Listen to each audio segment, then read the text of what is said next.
I stand alone in a quiet corner of the Metropolitan Foundation gala, taking a moment to breathe.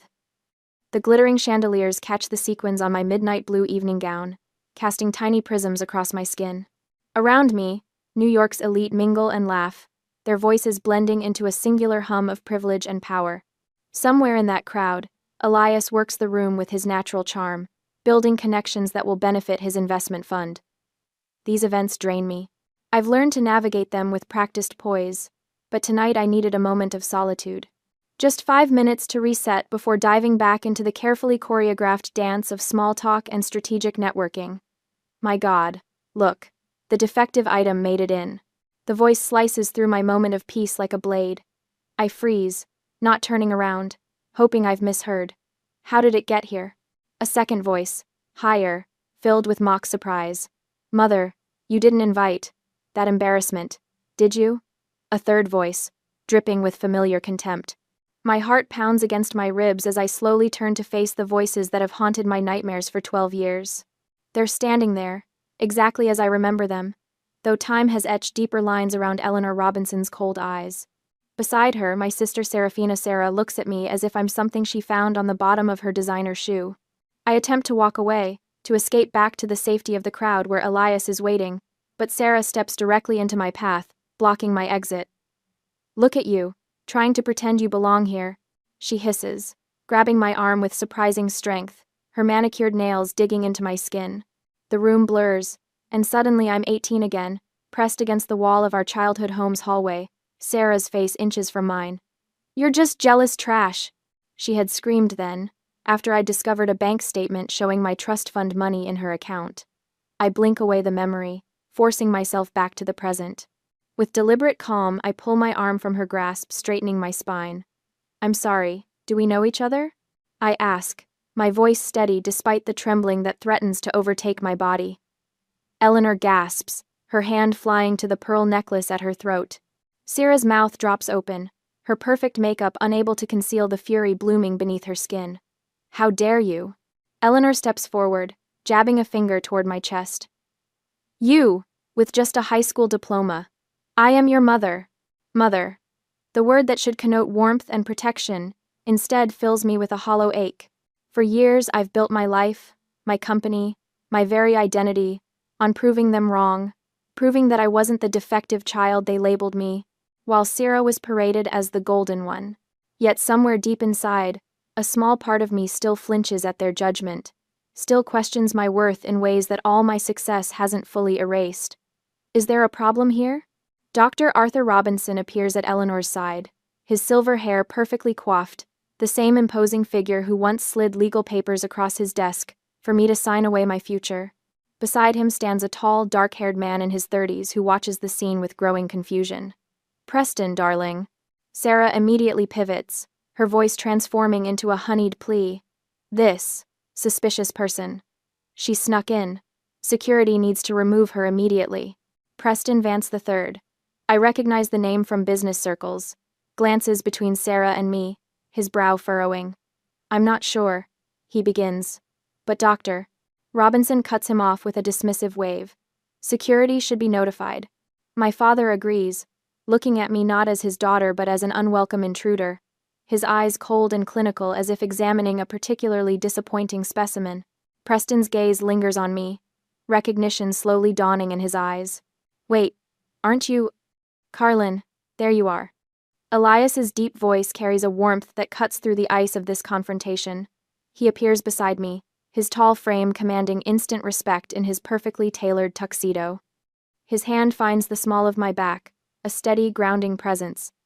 My family falls silent, momentarily thrown off by this unexpected development. I catch the briefest flash of an earlier moment this evening, Elias adjusting his tie in our penthouse, eyes concerned as he asked if I was truly okay with attending, knowing they would be there. I know they are sponsoring a table tonight, he had said, voice gentle. I had responded with false bravado. I'm fine, Elias. They're just strangers now. How wrong I had been. Eleanor recovers first, her social instincts kicking in as she assesses Elias's obvious wealth and power. She steps forward, extending her hand to him. Sir, you don't understand who you're with, she says, her voice dripping with false concern. She gestures toward me with a dismissive flick of her wrist. This is our problematic older daughter, a high school graduate only, no ambition, a parasite. Elias doesn't take her hand. His expression remains neutral, but I feel the tension in his body beside mine. We had to throw her out of the house 12 years ago for our own sanity. Eleanor delivers this final blow with the practiced precision of a surgeon's scalpel. The room seems to hold its breath. My expression remains controlled, years of boardroom negotiations having taught me how to mask my reactions, but my hands begin to tremble at my sides, the only outward sign of the storm raging within me. I feel Elias shift beside me, and I know what comes next will change everything. I can't breathe as my father's words echo in my mind. The Metropolitan Foundation gala around me fades to gray, and suddenly I'm 18 again, sitting in my father's wood-paneled study. It's your trust fund from your grandparents, Dr. Arthur Robinson says, sliding legal papers across his mahogany desk. His tone is dismissive, as if we're discussing something as trivial as a grocery list. Just sign here, and we'll invest it for your future. My younger self nods, pen poised above the signature line. I remember the weight of that Mont Blanc pen in my hand, how important it made me feel to be included in family financial matters. Trusting, naive. I scrawl my name across the dotted line without reading the fine print. As I hand the papers back, a movement in the hallway catches my eye. Sierra stands just outside the door, a seamstress kneeling at her feet, pinning the hem of an elaborate ivory gown adorned with hand-sewn pearls. My sister smirks at me over the seamstress's head. For the Westchester debutante ball next month, Eleanor explains, appearing behind Sarah. She'll be the belle of the evening. The realization crashes over me like Arctic water. The $150,000 from my grandparents' money explicitly designated for my education, flowing instead into silk and pearls for my sister. The sudden financial concerns that meant I wasn't college material anyway. The mysterious investment that, unfortunately, didn't work out. All lies. The trust fund was never invested. It was stolen. 3 weeks later, I found myself on our front porch, 2 suitcases at my feet, my mother's final words still burning in my ears. You'll never amount to anything, Carlin. Some people just aren't meant for success. A firm squeeze on my arm yanks me back to the present. Elias stands beside me, his eyes filled with quiet concern. Around us, the gala continues, crystal glasses clinking, wealthy patrons laughing, all oblivious to the war being waged in this quiet corner. Preston Vance stares at me, his expression shifting from confusion to shock. He steps slightly away from Sarah, creating physical distance that mirrors his growing emotional detachment. Arthur. Eleanor. Stop. His voice carries quiet authority. Do you have any idea who she is? My parents exchange puzzled glances, clearly thrown by this unexpected response from their future son-in-law. Sarah's hand tightens possessively around Preston's arm. What are you talking about? She demands. She's nobody. The moment hangs suspended, like the second before lightning strikes. Elias moves forward, his hand finding the small of my back. The touch grounds me, reminds me of who I am now, not who they tried to make me. I am Elias Thorne, he says, voice calm but resonant enough to command attention. And this is my wife, Carlin Robinson, the founder and CEO of DataSphere Analytics. The words land with physical impact. Eleanor's mouth forms a perfect O, her carefully applied lipstick suddenly seeming garish against her paling skin. My father's shoulders stiffen, the first crack in his imperious facade. That's impossible, he mutters, but the conviction in his voice has already begun to waver. I watch them process this information, these 2 people who orchestrated my exclusion with such calculated precision. Eleanor, who convinced everyone, including me, that I was fundamentally flawed. Arthur, who enabled her every manipulation while helping himself to the money meant to secure my future. Before she was my wife, Elias continues, pride evident in every syllable. She was the single best founder my fund ever invested in. I wrote her a $2 million seed check 7 years ago. Based on an algorithm she wrote herself, after teaching herself to code. Preston looks physically ill. He glances at his watch as if it might provide escape from this unfolding catastrophe. Mr. Thorne. Preston's voice is strained. Is one of our firm's largest clients. Sarah's face contorts with confusion. What does that have to do with DataSphere? Preston interrupts.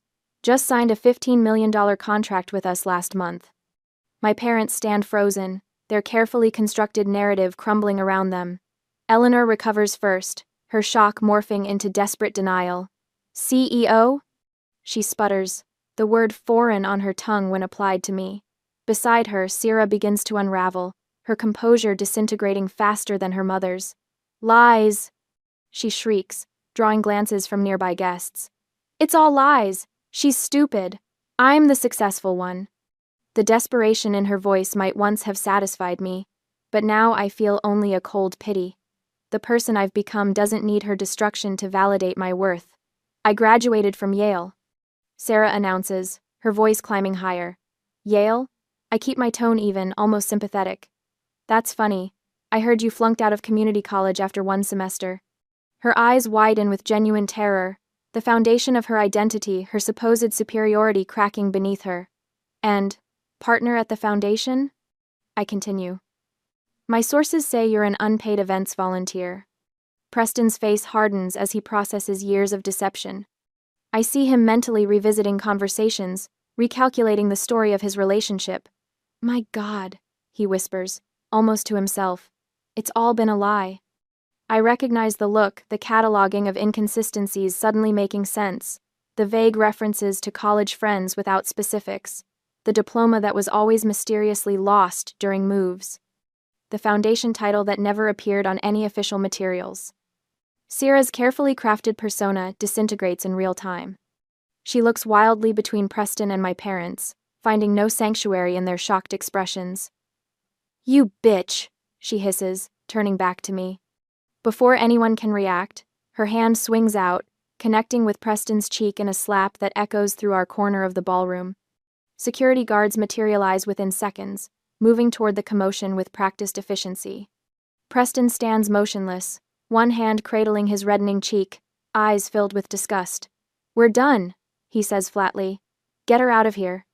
The security team gently but firmly takes Sierra by the arms. She thrashes against their hold, her designer dress twisting around her legs as she screams accusations and threats that grow more incoherent with each passing second. I meet Elias's eyes across the chaos. A silent communication passes between us, a question about our next move. I nod imperceptibly.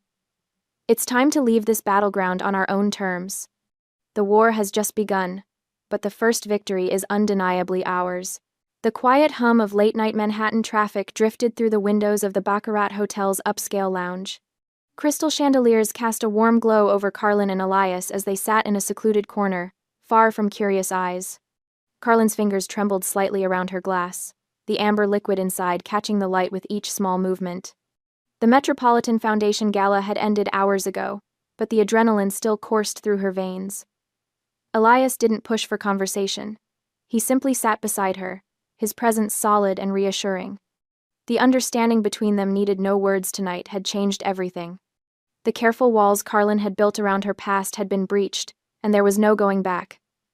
I never expected to see them again, Carlin finally said, her voice barely above a whisper. She stared into her drink, seeing not the expensive cocktail but the shocked faces of her family. Part of me always knew this day might come, but... Her voice trailed off, unable to fully articulate the strange mix of relief and pain that washed through her. 12 years of silence had ended in less than 15 minutes of confrontation. Elias covered her hand with his. You stood your ground, that's what matters. Morning brought no respite. Carlin's phone buzzed incessantly with calls and texts from unknown numbers. She scrolled through them in her home office, coffee growing cold beside her laptop. Eleanor's voicemail was particularly vicious. You've embarrassed this family for the last time. Do you have any idea what you've done? Arthur's message followed, his surgeon's voice stripped of its clinical detachment. You'll regret this public spectacle. We raised you better than this. Worst were Sierra's texts, each one more unhinged than the last. The perfect facade of the golden child had crumbled completely, revealing the desperation beneath. By midday, Carlin received word through business channels that Preston had canceled the engagement. The Robinson family had wasted no time launching a counteroffensive, spreading whispers about DataSphere's business practices and Carlin's character to anyone who would listen. 3 days later, Carlin stood in her office at DataSphere headquarters, gazing at the Manhattan skyline through floor-to-ceiling windows. The room was a testament to her success. Awards lined the shelves, patents hung in sleek frames, and team photos captured moments of triumph that no one in her family had bothered to acknowledge. Her eyes drifted to a small frame tucked on a lower shelf. Her high school graduation photo, the one day when her accomplishments should have been celebrated. The image showed her alone in cap and gown, no proud parents or family members beside her. She had taught herself to code that summer, determined that if education was to be denied her, she would find another path. "Mrs. Thorne, your legal team is here," her executive assistant announced, interrupting her thoughts. Carlin turned from the window, squaring her shoulders. "Send them in." As the door closed, she added in a voice that carried the weight of her decision, "It's time to document everything."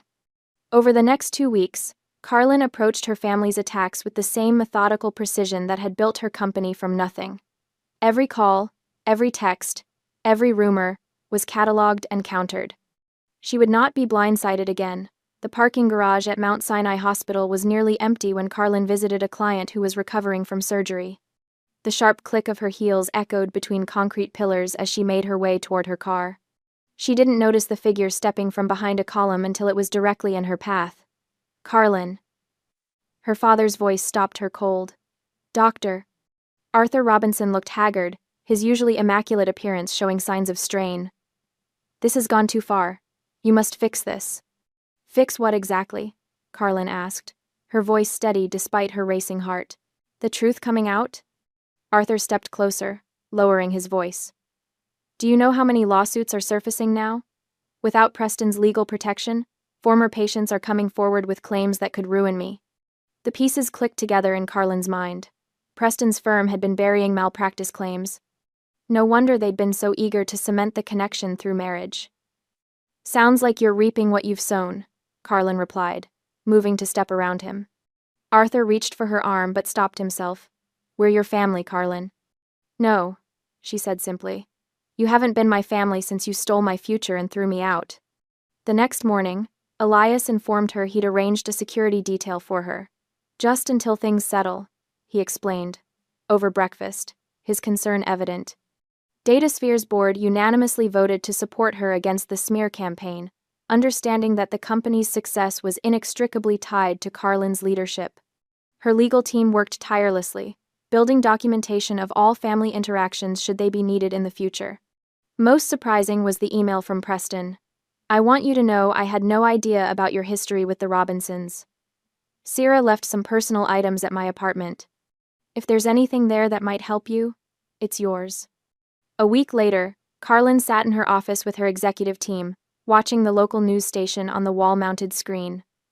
"Prominent surgeon Dr. Arthur Robinson under investigation following multiple allegations of malpractice spanning over a decade." There was no satisfaction in watching her father's career implode, only a quiet resolution that justice sometimes found its way without her intervention.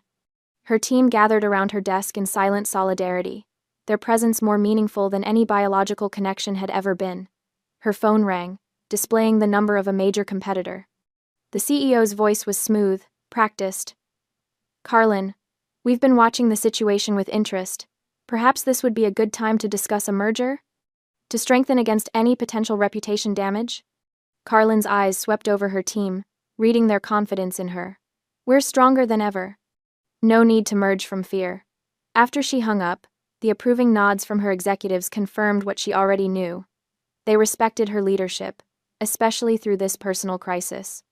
That evening in their penthouse, the careful composure Carlin had maintained for days finally cracked. Elias found her on the balcony, silent tears streaming down her face as she looked out over the city lights.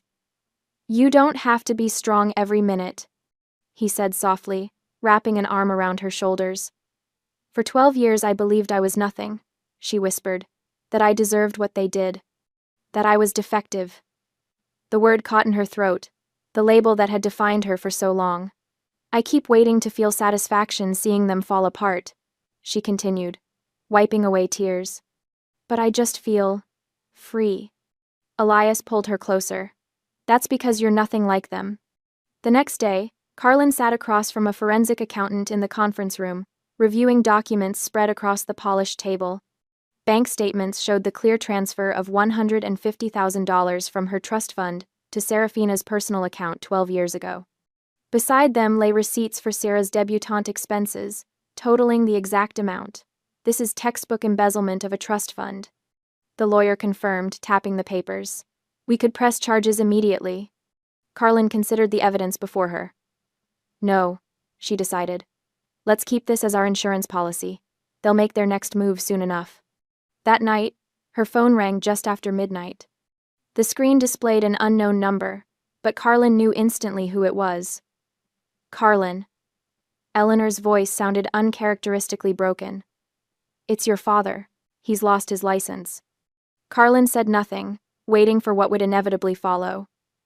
We need your help, Eleanor continued, desperation creeping into her voice. We're your family. Across the room, Elias looked up from his book. Their eyes met, and in that silent exchange was the strength of a true partnership. No, Eleanor, Carlin replied, her voice firm and clear. You're not my family. You're just people who share my DNA. She heard Eleanor's sharp intake of breath before ending the call, cutting the final thread that had bound her to her past. 3 weeks after the gala incident, I sat in the glass-walled conference room of Datasphere's executive floor. Morning sunlight streamed through the windows, illuminating the faces of my leadership team as we reviewed quarterly projections. The analytics division had exceeded targets by 17%, and our newest algorithm was performing better than expected in beta testing. These numbers look promising, I said, making notes on my tablet. Let's discuss scaling the rollout schedule. My assistant, Rachel, appeared in the doorway, her usual composed expression replaced by barely concealed anxiety. She gestured apologetically. Mrs. Thorne, I'm sorry to interrupt, but your lawyer is on the phone. She says it's urgent. Something in her tone made my skin prickle. I nodded to my CFO to continue the presentation and stepped into my office, closing the door behind me. Diane, what's happened? I asked, keeping my voice level despite the apprehension building in my chest. The Robinsons have filed a lawsuit against you, she said without preamble. They're claiming $5 million for elderly support and family obligation. They're citing filial responsibility statutes. The words hit me like a physical blow. Not shock, I'd half expected something like this, but the sheer audacity of their demand. $5 million. After everything they'd done. I took a deep breath, my mind already calculating potential moves and countermoves. Send me the full complaint. I'll clear my afternoon schedule. Are you all right, Carlin? Diane asked, concern evident in her voice. Perfectly fine, I replied, already thinking 3 steps ahead. This isn't unexpected, just disappointing. Within the hour, I had assembled my legal team in the private conference room on the 35th floor. 5 attorneys sat around the table as Diane laid out the details of the Robinson family's claim. They're arguing that as financially successful offspring, you have a legal obligation to support your elderly parents in their time of need, she explained, scrolling through the complaint on her tablet. They've cited your annual income, the value of your company, and even included photos of your penthouse from that architectural magazine spread last year. Jonathan, our lead counsel, frowned as he reviewed the documents. It's a desperate move, but one that could drag on for years if we let it. Even with the flimsiest of legal grounds, the discovery process alone would be invasive and time-consuming. And the publicity? I asked, already anticipating the answer. Potentially damaging, admitted Caroline, our PR director. They've already approached 2 financial news outlets for interviews. We've managed to delay publication, but they're painting themselves as abandoned elderly parents whose daughter has forgotten her roots. The conference room fell silent as everyone waited for my reaction. I could feel their concern not just for the company's reputation, but for me personally. These people knew me, had worked with me for years. They'd seen the aftermath of the gala incident, witnessed my composed exterior while navigating the initial media interest. We could settle, Jonathan suggested carefully. Make this go away quietly with a fraction of what they're asking. Say, $500,000? With ironclad NDAs, of course. I stood up and walked to the window, looking out at the Manhattan skyline. The glass felt cool against my fingertips as I considered our options. No, I said finally, turning back to face my team. I won't pay them a penny for their extortion. My voice remained steady, but the anger I felt had crystallized into something cold and precise, a weapon rather than a liability. Diane, contact Melissa Ross at Forensic Accounting. I need her team ready to work by tomorrow morning. The next day, I met with Melissa and her financial investigator, James Torres, in their downtown office. Spread across the conference table were stacks of documents, bank statements, trust fund paperwork, and legal filings dating back 12 years. We've established a clear paper trail, Melissa explained, arranging the evidence chronologically. When you turned 18, your grandparents' trust fund of $150,000 was placed under your parents' control as trustees. James pointed to several highlighted signatures. Here are Arthur and Eleanor Robinson's signatures on the transfer authorization. And here, he slid another document forward, is the bank statement showing the full amount transferred to Serafina Robinson's personal account 3 days after you left home. And these, Melissa continued, laying out a series of receipts, are payments to Broderick Events Planning, Elite Couture, and the Plaza Hotel, totaling exactly $150,000, all for Serafina's debutante ball that summer. I picked up one of the receipts, a custom gown from a designer boutique. The date matched perfectly with when I had been sleeping on a friend's couch, working double shifts at a coffee shop. This is clear evidence of embezzlement from a trust fund, James stated matter-of-factly. The money was specifically designated for your education, according to the original trust documents. Unfortunately, Melissa added, the statute of limitations for criminal charges has expired, but this evidence is compelling for a civil countersuit. I nodded, taking photographs of each document with my phone. Make copies of everything. I want this information ready for our legal team by this afternoon. 2 days later, the first blow landed. The Robinsons gave a tearful interview to a local news program. Eleanor, dressed in a modestly priced sweater set that I had never seen her wear before, dabbed at her eyes with a handkerchief as she described their financial hardships following Arthur's unjust loss of his medical license. After all, we sacrificed for her education, Eleanor whimpered into the camera, for her to abandon us this way. The segment featured carefully selected family photos, me at 10 years old smiling between them at a Christmas gathering, another from my high school graduation with Arthur's arm awkwardly placed around my shoulders. Photos that created the illusion of a loving family, erasing the years of emotional abuse and neglect. By morning, DataSphere's stock had dipped 3 points.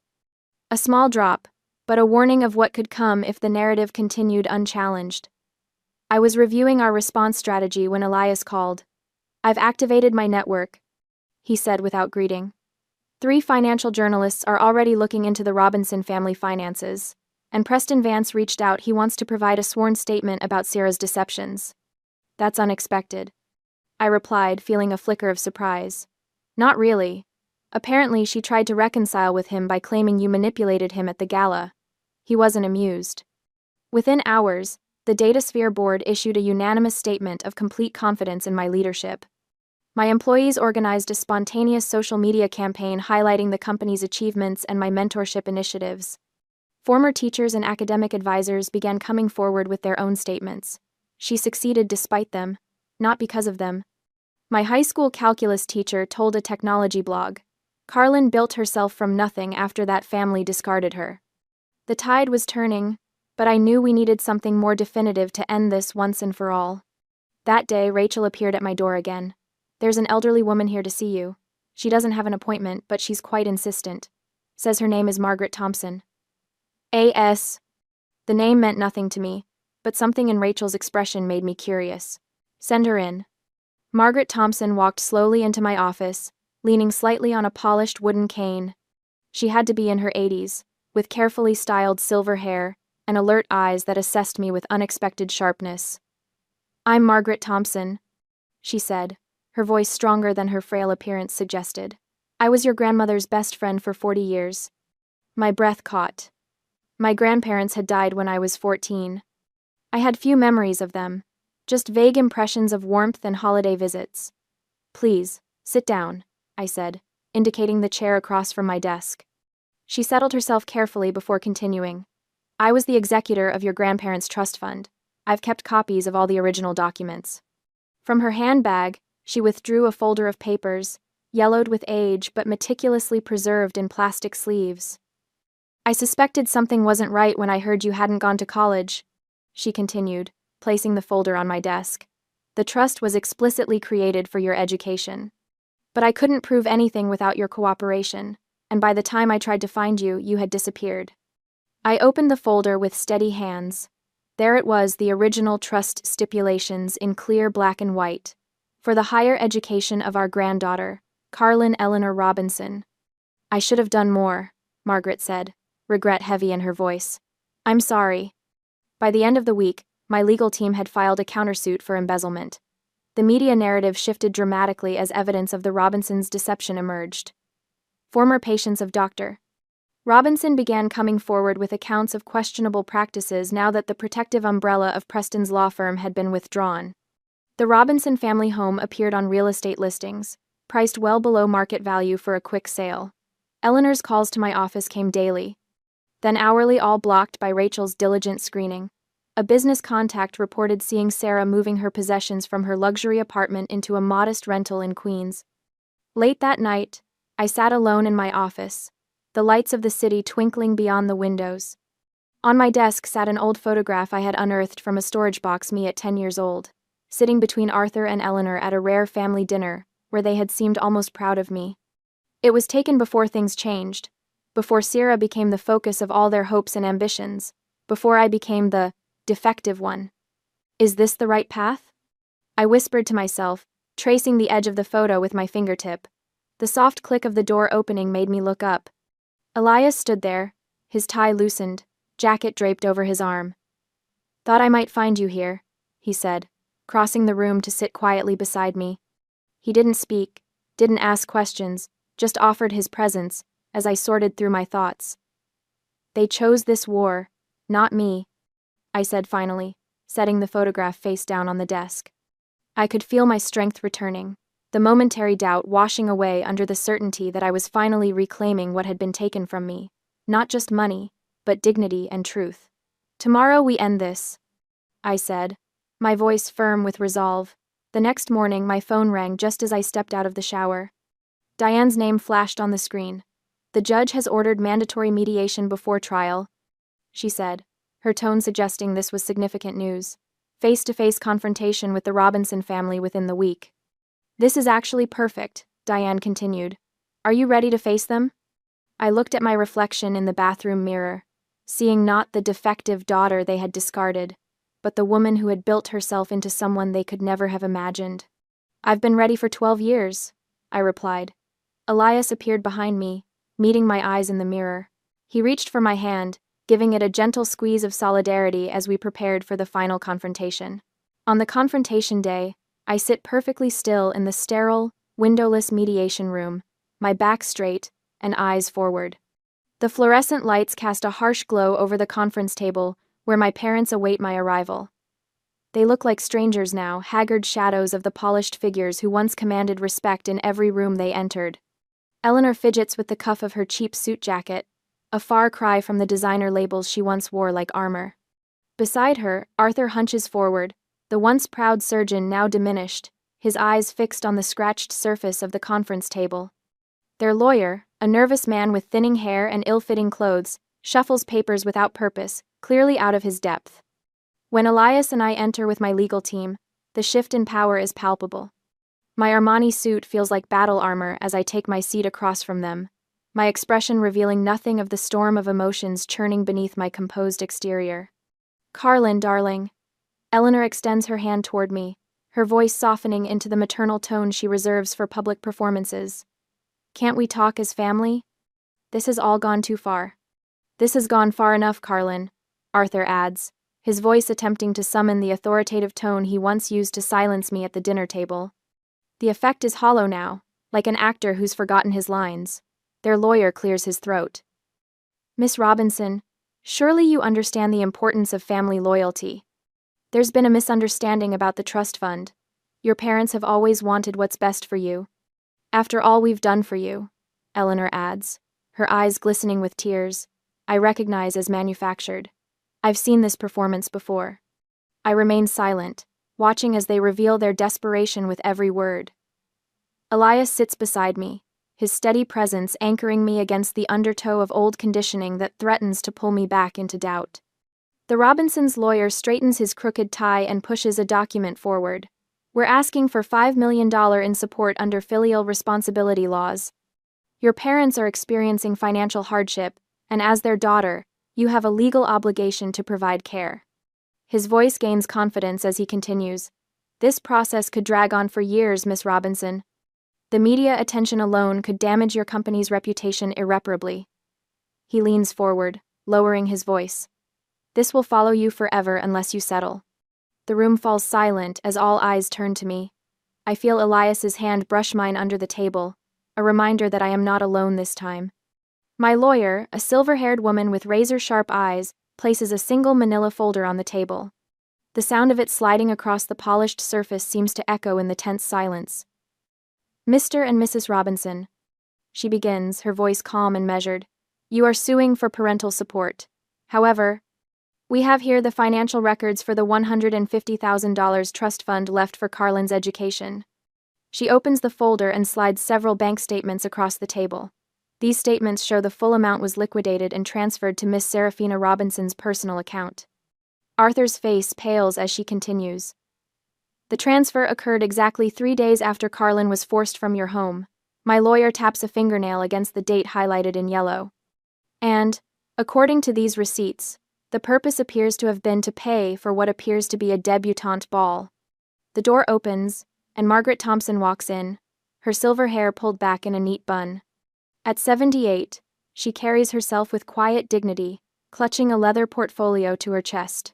This is Margaret Thompson, my lawyer announces. She was the executor of the trust established by Carlin's grandparents. Margaret opens her portfolio and produces the original trust documents. These stipulate that the funds were exclusively for Carlin's education, she explains, her voice steady despite her age. My lawyer continues the assault, placing more documents on the table. Fraudulent transfer papers bearing Arthur and Eleanor's signatures. Receipts from vendors for the debutante ball that match the exact amount of my trust fund. And finally, photographs of Sarah in an elaborate custom gown. That isn't support, my lawyer says, leaning in so that my parents can't escape her gaze. In this state, it's called embezzlement. She pauses, letting the word hang in the air. And it is a felony. Eleanor gasps, her hand flying to her throat, a gesture I've seen her practice in the mirror. Arthur physically shrinks in his chair, eyes fixed on the damning evidence before him.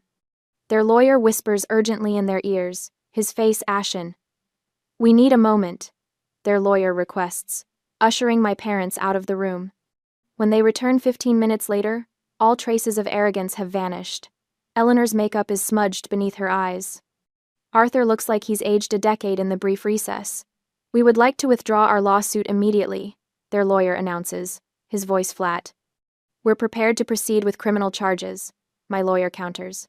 Please, Carlin. Eleanor's voice breaks, stripped of its usual manipulation. We'll lose everything. Arthur cannot even look at me, his hands trembling as they rest on the table. The man who once commanded operating rooms now appears utterly defeated. I take a deep breath, feeling the weight of this moment a crossroads I never expected to reach.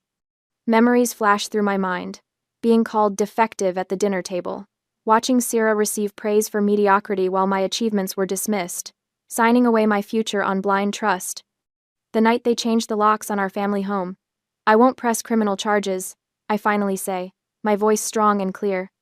Relief flashes across their faces, but I continue before they can speak. In exchange for a permanent, ironclad restraining order, I never want to see or hear from any of you again. The papers are signed within the hour. The Robinsons leave quickly, shoulders slumped in defeat, avoiding eye contact with everyone in the room. I remain seated as the mediator confirms. This matter is officially resolved, Miss Robinson. I stand, feeling taller than I ever have before. Elias takes my hand, pride evident in his eyes. Masterfully handled, my lawyer says quietly. It's finally over, I reply, and for the first time, I truly believe it. Outside the building, bright sunlight warms my face. I take a deep breath of fresh air, feeling lighter than I have in years. My phone buzzes in my pocket, a news alert about the Robinsons' bankruptcy filing. I don't click to read the details. Instead, I turn my phone off completely and take Elias's hand. Let's go home, I say, looking toward the future, rather than the past. I'm ready for what's next. I stand at the floor-to-ceiling windows of DataSphere's expanded headquarters, watching as the marketing director guides our newest client through the final signing ceremony. Sunlight streams across the polished conference table, where a contract worth twice our previous record waits for signatures. 6 months since the mediation, and the company hasn't just survived the controversy, we've thrived beyond any projection. Mrs. Thorne? A young woman in a crisp blazer approaches with a tablet. I have the quarterly numbers ready for your review. Thank you, Jessica. I accept the device, scanning the upward trending graphs. First day going well? Her eyes widen slightly. How did you know? The extra starched collar. I smile, remembering my own early days. You'll find things are fairly relaxed here once you settle in. Jessica nods, visibly relaxing. I was nervous, especially working directly with the founder. My professor used your algorithm as a case study last semester. I noticed the absence in her words, no reference to tabloid stories, no hint of recognition about the Robinson scandal. To her, I'm simply the CEO who built something remarkable. The defective label that once clung to me like a second skin has no power here. If you have questions about the development path, my door is open. I tell her. We have a mentorship program for new programmers that might interest you. I'd love that. Thank you. As she walks away, I catch sight of Elias through the glass walls of my office, leaning against my desk with a small wrapped package. He spots me and raises an eyebrow. Later that afternoon, I decline an invitation from the Business Leaders Council while sorting through emails. You know, they'd love to have you speak at the spring symposium. My assistant remarks. Huge exposure. I appreciate the opportunity, but I'll pass. I close the email with a single click. Because the Robinsons might attend? She asks, then immediately looks apologetic. Sorry, that was unprofessional. No, it's a fair question. I lean back in my chair. Some bridges should remain burned. It's not about fear, it's about boundaries. I don't need to share oxygen with people who tried to destroy me. My phone buzzes with a message from Elias. Still on for tonight? 7 p.m. sharp. I smile, responding with a simple, wouldn't miss it. The restaurant's private dining room glows with candlelight when I arrive that evening. Instead of just Elias, I found a small gathering, my chief technology officer, Marcus, Jessica, from legal, and 3 others, who stood firmly beside me during the lawsuit. Surprise, Elias says, taking my hand. 1 year since DataSphere's biggest contract signing. Seemed worth celebrating. Marcus raises his glass. To Carlin, who taught us all that family isn't always about blood. It's about who shows up, Jessica adds. Their faces reflect back what I've built, not just a company, but connections based on respect rather than obligation. The warmth in the room feels nothing like the cold formality of Robinson family gatherings. I'm grateful to each of you. I say, my voice steady. You saw value where others saw deficiency. After dinner, Marcus pulls me aside. The Scholarship Foundation paperwork is finalized. First disbursements go out next semester. The DataSphere Educational Trust, my answer to the trust fund that was stolen from me. 5 full rides annually for disadvantaged students without family support, with personal mentoring included. The cycle of educational inequality breaking, 1 student at a time. Perfect timing, I tell him. I'd like to be there when we announce the first recipients. 2 weeks later, I accept a humanitarian award from the Technology Leadership Council, standing before a crowd that rises to their feet as my name is announced. The applause washes over me like warm water. I think fleetingly of another gala, of whispered words and grasping hands, but the memory holds no pain now. My acceptance speech focuses entirely on future opportunities, rather than past struggles. Not one word about the Robinsons escapes my lips, they don't deserve even that much space in my life. That evening, Elias and I stand on our penthouse balcony. City lights spread before us like fallen stars. The award sits on the coffee table behind us, its crystal surface catching the soft lamplight. Do you ever think about them? Elias asks, his arm around my waist. I consider the question, realizing the answer comes easier now. Less and less each day. That's healing. They didn't break me, I say. leaning into his embrace. They showed me how strong I could be. The night air feels clean in my lungs, no longer heavy with old resentments or pain. Some people teach you what to become, others teach you what to never be. I'm grateful for both lessons now. Have you ever had to set boundaries with family members who couldn't see your true worth? What gave you the strength to stand your ground? Share your thoughts in the comments below.